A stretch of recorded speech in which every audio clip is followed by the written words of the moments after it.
So allow me to say, as a proud Family viewer, that I am not a fan of the first 2 episodes of Proud Family Louder and Prouder. I'm gonna tell you the reason why. The Proud Family, the original run of it, had a charm. It had like a sophistication to it. It had an overall general theme that you understood at the end of the episode, and it was sort of sandwiched in between the slapstick comedy of Oscar getting blown up, Oscar getting beaten up, Sugar Mama being just the wild, exaggerated version of the Black grandmother in our community, Trudy being the picture perfect wife and mother, like Penny and her growing pains and her diverse set of friends. Like, there was a charm that went with the original show. And I think it was an early 2000s type of charm of early 2000s hip hop and us embracing that. Early 2000s pop culture, where you get an episode with Kobe Bryant, you get an episode with Lil Romeo, you get an episode with Mariah Carey. So it's this ethos of, and Steve Harvey was in an episode. Cedric the Entertainer was a regular on the show as Bobby Proud. So it was an ethos that the Proud Family had that was endearing. Children could watch it because it had sensible values, and they had a Black History episode. They had like the Rumors episode. They had like different motifs and themes that became apparent at the end of every episode that was with the comedy. But for the adults won't be watching it, rolling their eyes like, man, I want to watch something else, because Oscar and Trudy were sort of relatable. Their arguments, their squabbles. Oscar would have like little comedy that alluded to older generations, and Sugar Mama was always everyone's favorite character that was a little bit older. They had like, different storylines that were for the older folks that were watching with their kids. So the Proud Family had a charm about it. It had a swagger about it. Even from the theme song, you have Beyonce and Destiny's Child with Solange that's doing that theme song, that iconic theme song that people still talk about and sing to this day. Because of the charm, the original writing, and the embracing of the Black community within that Proud Family show, it is still a part of our culture, so much so that the streets and the culture demanded that we wanted the Proud Family back. This reboot of the Proud Family has none of that. This reboot of the Proud Family, and I think they've been selling this since like 2019, but this reboot of the Proud Family seemed rushed. It seemed like, okay, we're behind schedule. This is supposed to come out 2020, and we didn't do it. So now it's 2022, February 2022 is Black History Month. Let's put it out, and let's put all the slang and all the social media references, all the cryptocurrency and NFTs and all of that into one episode, and 1 or 2 episodes, and then the whole series so we can make it pop off. That is what I felt about the Proud Family. I think that they were like, hey, so I want you to know that this is not your early 2000s Proud Family. This is not 2002, 2003, 2004, 2005, or 2006. This, or 2001, I think it came out 2001. Okay, like this is not that. This is a whole new series. We're embracing the world in 2020. We have a pro-Black character. We have social media. We've given the characters new models. So this is not the original show. This is an allusion to it. It's a homage to it, but it's something different. And although I'm holding on to the memory of the Proud Family that I can still watch on Disney Plus, I just think that it strayed too far away from what made the original Proud Family good. So in this starting episode, you have like this almost Disney Tinkerbell like light that is flying through everyone's like window or what have you, and it's growing them up for some reason. I don't know like why that's a thing, but it's flying through, and everyone is like having puberty all of a sudden. And Penny has like, a shape, and she's grown taller and all these different things. So Penny is like, oh my gosh, yeah, I'm popping.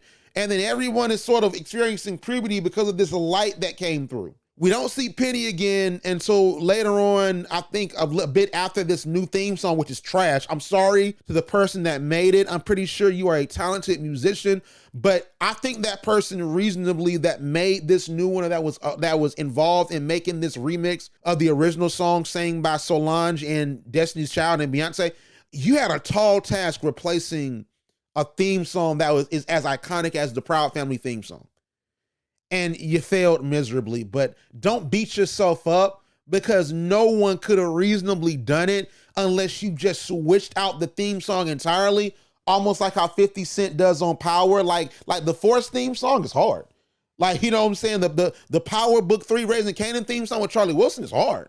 You know what I'm saying? So maybe, and this is what I said on Twitter, maybe you could have had her, you could have had Chloe and Halle, you could have had SZA, like some R&B singer that's popping right now, or like a collection of singers that are popping right now, do a rendition of the original Proud Family theme song, or do a reimagined version to fit this new generation. The same way you get Solange and Beyonce and Destiny's Child to do their rendition. I think that would have given a better feel and showed us this is a different Proud Family. This is a new updated version. This is not 2006 anymore. And then I think it would have given an entryway for a new artist to add that to their resume. Like I sang the new Proud Family thing, but it doesn't sound good. It sounds like, hey, we've updated the old show.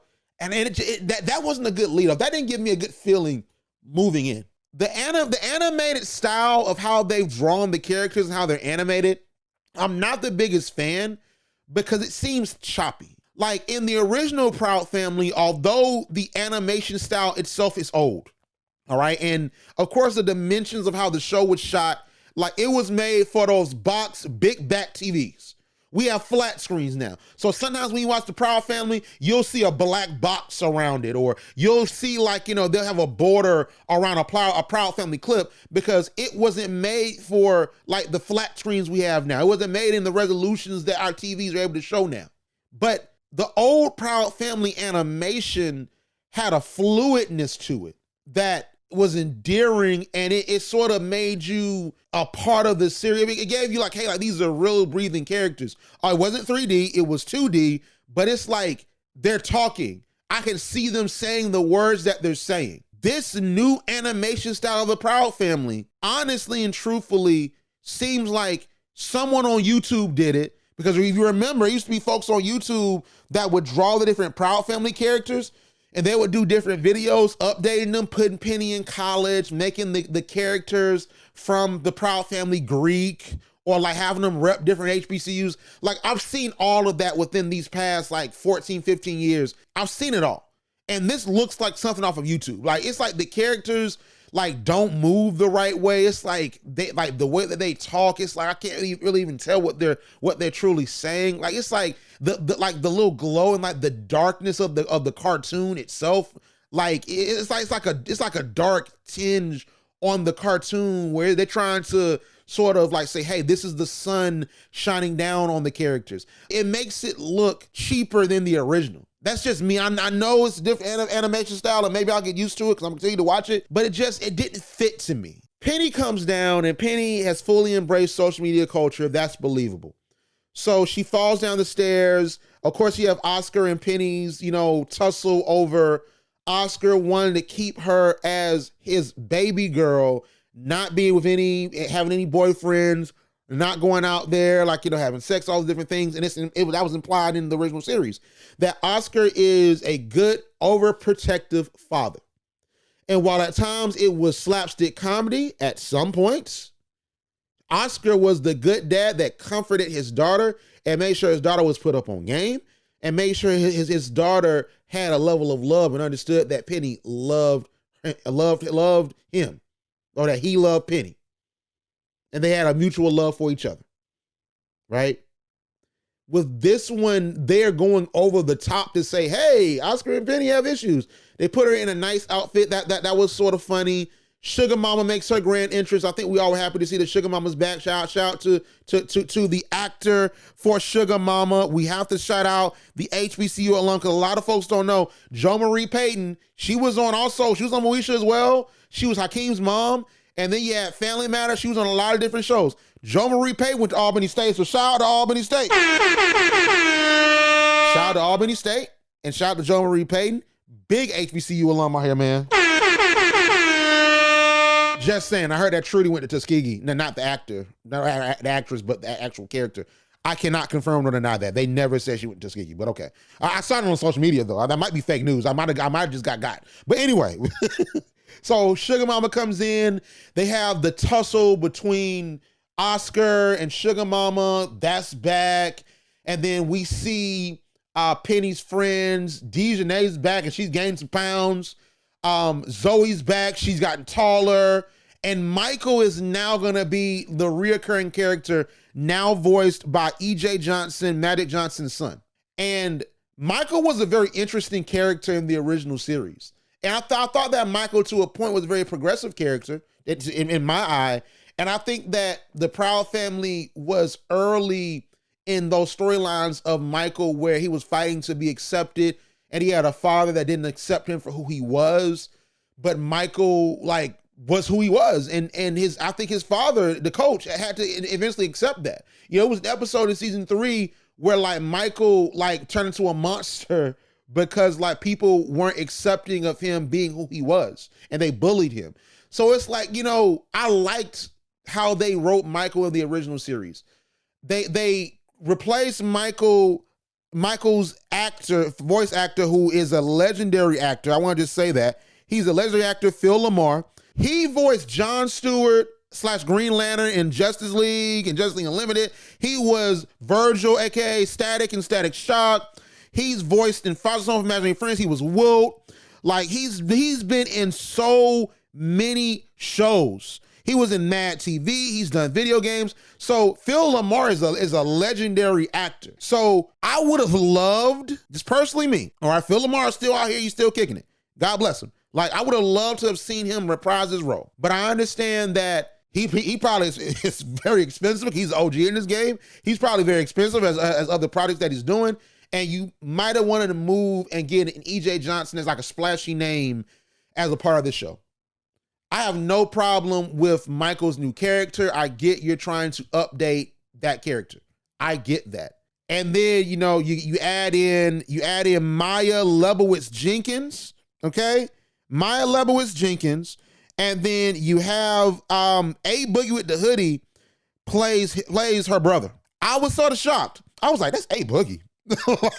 Like, that's A Boogie. So, you know, yeah, Maya and A Boogie, Francis Lebowitz Jenkins, or KG. So they're the new characters as well. That's sort of going to be sort of the sideline characters. And you have Maya, voiced by Keke Palmer, that's going to be replacing La Cienega as sort of Penny's main foil or main enemy that's in that friend group. I get it. I was asking, and I got my answer. I'm like, okay, so everyone's back except for Sticky. And we know in real life, because these shows exist in a real world, that, and then these are real actors that voice these people. We know that Orlando Brown, my dog Orlando Brown, once he grew out of that child actor mode and he got away from Disney Channel, he did a lot of stuff in his life, and he became a running joke on the internet and in social media culture. He was on Vlad TV freaking wild and saying the most. And I'm not gonna revisit what he said, but I do want to say that we can't talk about Orlando Brown without bringing up the fact that Orlando Brown is a born-again Christian and that he is no longer on drugs. He's changing his life. So shout out to Orlando Brown. Real talk. Gotta point it out. If y'all are gonna talk about the fact that Orlando Brown isn't playing Sticky and Orlando Brown's not a part of this Proud Family reboot, we have to bring up the fact that Orlando Brown has changed. And we are, as human beings, we are allowed to change. And that really gave me the inspiration and the hope that he would be somehow, some way a part of this project. Because I think he is sort of rehabilitating his image. He's done some Christian rap. Like, and he to me, I think that he understands that he was wilding back in the day and now he's on a better path. That's what I understand. But I guess Disney, I don't know if Mr. Smith or Bruce Smith, that is the creator of the show, I don't know if they pitched that to Disney, but I was sort of like, I sort of think that, you know, he's earned his just due to be back on the show. So they have Sticky there, and the character of Francis KG Lebowitz, because of course Dejanay is running to go see Sticky, and KG pops up at the door playing, I guess, a PSP. I'm like, a PSP? Like what? Like everybody got smartphones. PSP? People don't play PSPs no more. Like PSPs were great, but it's like a gaming system. Like, huh? Like a portable gaming system. We don't do that no more. Like we have our iPhones and we play games on our phones now. But Like KG sort of replaces Sticky, and then we meet Maya, who's voiced by Keke Palmer. Penny acts very out of character. And at the end, we see that Penny sort of turned back into what we originally knew her as, but Penny was never, and let me be frank, Penny was never a kiss ass. Like Penny, if you didn't like Penny, Penny didn't like you. Whether you were an adult, whether you were a kid, like Penny was headstrong, she was confident in herself, and that confidence never wavered. Now, I understand you have to sort of bend her a little bit to fit the average everyday teenager in a social media culture. Like Penny can be headstrong, but still influenced by, societal pressures and her friends. I get that. But Penny would have never been kissing the ass. And I just want to be honest and be frank, because this is the only way I can say it. Penny wouldn't be kissing the ass of Maya in the original show. Penny and Maya probably would have got to fight, or would have been threatened to fight. If Penny had an automatic problem with Dejanay, not even with Dejanay, but La Cienega, once La Cienega treated her dirty and foul, even when she always tried to treat La Cienega well, and off rip, she immediately had issues with La Cienega, why is she going to accept BS for Maya? That makes no sense. Like I don't like how writers in TV decide we're going to cut the knees off of the character that we created just to appease a storyline or to grow a character. Like when you had Ryan Destiny on Growners, for example, I talked about it when we were doing, the initial reviews back last year. And I talked about how Sky and Jazz were always intelligent, sharp, socially astute, and like normally the wisest in the room, and normally the ones that are telling about themselves. But then with Ryan Destiny's character, they tried to do a storyline of her being a filmmaker and doing a film on them as athletes. All of a sudden, they're dumb, they're stupid, and they don't know basic information about life, the school. But Sky and Jazz never were that. But you cut off this character, you cut them at the knees to make them appease the storyline that you want them to. I don't like that, because I want to view this character as living and breathing, and that we as humans, we have different idiosyncrasies about ourselves, that we react certain ways when pressured, we react certain ways when we're in situations. So you're telling me that Penny Proud wanting that smoke with La Cienega Boulevard is, but Keke Palmer's Maya can walk all over her, and then Penny don't get buck on her until the end. Come on, man. Like that was sort of odd to me. Like you have other characters that came back. You had Poppy, he's back. Of course, Sugar Mama's still going crazy over him. You have, other characters that pop up. But, that first episode of like Penny trying to find herself, the Gross Sisters are back. They're now rappers, and all these different things. I wasn't the biggest fan of the first episode. The second episode, I saw them trying to work a concept. To be honest, I thought the second episode was a little bit worse. But like, to be honest, it was a little bit worse. Because they tried to tie into like real life times with social media influencers, all these different things. But my thing with the Proud Family right now with the Proud Family, I can tell you this. With the Proud Family, I believe that the Proud Family right now is suffering from the Boondocks Season 4 syndrome. Now, from what I understand, Bruce Smith is still on this show. They might have brought in some new writers, and they might have brought back some of the original writing crew in the original writing room of the Proud Family from back in the day. But it's not the same. The way that because now you're not writing for a commercial break. The episodes are longer, because you have to realize that the episodes of the Proud Family were around like 19, 21 minutes, because you had the commercials in between. But now that this on a streaming service, unless you have like a loyalty version of Disney where you have to pay for ads, like, you're not going to see ads in it. So they're not writing for the commercial break. They're more so writing just for the story. And like the formula was you get the hijinks of the family. Penny is presented with a problem, or Oscar or whoever is presented with a problem, right? And then throughout the episode, the plot problem is flushed out. You try to find a solution to the problem, and then the overlapping message is then given at the end. And then you have like a fourth act where it's like some comedy, like Oscar gets beat up or something happens like that, and that sort of ends that episode. Or Oscar eats something and he blows up in flames. Like that normally is what happened. And then even within the context of like an episode like The Real Thingy Baby, where it wasn't like an episode that had a true overlapping message, it was just comedy, it still was all brought together towards the end. You know, like that's not the structure. It looks like that's not the structure where they're going with this. Like, my thing is, the Proud Family had a purpose. What is the purpose of this new one?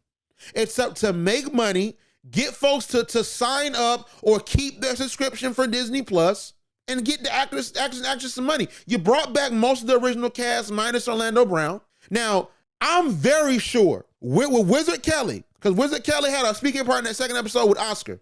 Wizard Kelly is not voiced by Aries Spears anymore. That couldn't be Aries Spears. Like, and I've not done my due diligence. I probably will do it moving forward, but that's not Aries Spears. And the essence of Wizard Kelly was that it was a parody of Magic Johnson, and sort of the way that Wizard talked and his swagger what was predicated on the way that Aries delivered that performance, right? So I don't know who that person was, but this new Wizard isn't giving me the old Wizard. Like, I'm sorry, like, with the Proud Family specifically, like, I will defend Bel-Air and say that let Bel-Air be its own thing. Yes, it is inspired by the Fresh Prince of Bel-Air, but the drama series Bel-Air on Peacock is going to be something totally different. And I think that we need to accept the fact that these characters are different, and they're taking the premise of the original Fresh Prince and making it a drama. So it's going to be different storylines, the different things that happen. So we have to accept that, because they're clearly drawing that line in the sand and saying, this is not your father and your uncle and your mother and your aunt. This is not the 1990s Fresh Prince. And it's okay. That is what Bel-Air is trying to tell you. But the Proud Family is saying that, hey, this is the Proud Family, but we're louder and prouder. And I'm like, no, the Proud Family is not louder and prouder. It's forced and badly written. That's what the Proud Family is at this point. Please write Penny the way she's supposed to be written. Like, please make these characters matter. Like, Sticky is gone. I understand the thing with Orlando Brown, but bro, make me love these characters. Like, I know that to a point. I am a grown adult, 25 years old out here, right? So, well, I can't even say that, because is Proud Family really not for me? Because you have Oscar and Trudy, it was sort of like an allusion to them having sex on the couch. So it's like, is this not for me? like you mentioned Uncle Ruckus in the second episode. So is this version of the Proud Family not for me? I don't know. Like, is it really for the kids? Is it for everyone? Is it for the folks that watched it in the past and the kids now? I don't know, to be honest. Because it's like, you have your adult elements, you have, like, the elements that would sort of appeal to kids. But then if you think about it, are there really elements that appeal to kids? Or is it just for, like, the preteen teenagers? I really don't know what space this Proud Family spinoff or reboot, occupies. I just really don't know. And hopefully between now and the end of March, because I think it's only 7 episodes in this initial run for what I see listed. And it looks like you're going to have, it all started with Orange Basketball, something with Wizard Kelly, Father Figures, Snackland, Get In, and then Al Roker makes a return with When You Wish Upon a Roker. And that's going to be March the 30th, 2022. So that's going to be March the 30th, 2022. So we're going to have like at least a month of new episodes of the Proud Family every probably Wednesday, right? So my whole entire thing is, man, like, I would give these first 2 episodes, just my first thoughts on them, a 6 out of 10. The comedy was still good. It was nice seeing everybody come back. And I'm still a fan of Proud Family. And I have a hope that it's going to get better. But I just want this reboot to make sense, because Proud Family had a purpose. Penny, how they wrote Penny these first 2 episodes, first her being a kiss ass, and then the next one of her being this tyrannical influencer, and then her not really truly learning a lesson, or I guess she learned one, but we didn't see it reflected we didn't see her like apologize, because if this was the original Proud Family, Penny would have apologized for how she treated her friends. She would have apologized. Even to La Cienega, she would have apologized for how she treated them. You know what I'm saying? So it's like, we're not going to see Penny apologize and sort of like, eat crow a little bit and then say that, listen, like, no matter what, social media doesn't define us. Like, we're us no matter what. And, we shouldn't allow social media to get to our heads. And that happened to me, and I'm sorry. Y'all still my girls. They gonna hug. Like, they're gonna say something stupid, and then they ride off into the sunset. You know what I'm saying? Like, that typically is how like an ending of Proud Family would go. And then I's gonna get beat up by Sugar Mama or something like that. That would happen. But like, I don't know what purpose this series has. I hope it does find it. I'm going to continue to watch it, and I'll continue to speak on it. But I just really hope that the Proud Family finds the same type of purpose that the original had. And that's what I really want to see from this one. But we'll see what happens. You have 5 more episodes, right? 5 more episodes coming up. So we'll see if it eventually turns into something.